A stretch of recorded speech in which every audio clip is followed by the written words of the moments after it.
Mohamed al II-lea, fiul lui Murat, Bilința lui Arat pe pământ, domn al domnilor lumii, stăpâna siglelor omenești, striga al râgilor, împăratea puși de răsărit, cel ce binevoiește la tihnă sau război dubiu, este Ștefan Beiul de la Moldova.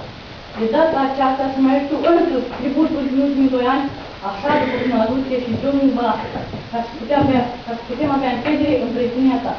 Îți poruncesc să nu deschizi de îndată porțile cetăților tale la Marea, Milia și toată Arbă. Te povățuim totul astfel să te desfaci de spațiul vecinului tăi, ale papei de la Roma și ale venețienilor și va fi ție pe om. Astfel mi-a dus să-mi faci, căci mila noastră e de primăvară, dar supărarea vorbe a fetului.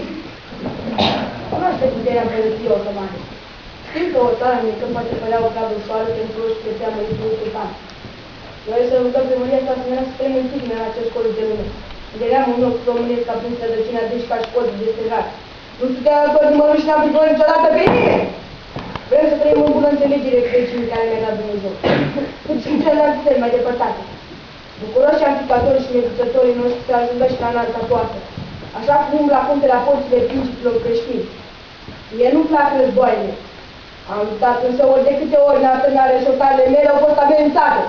Iar dacă va fi nevoie, vom ști să ne apărăm și împotriva orților care au cucerit Constantinopolul.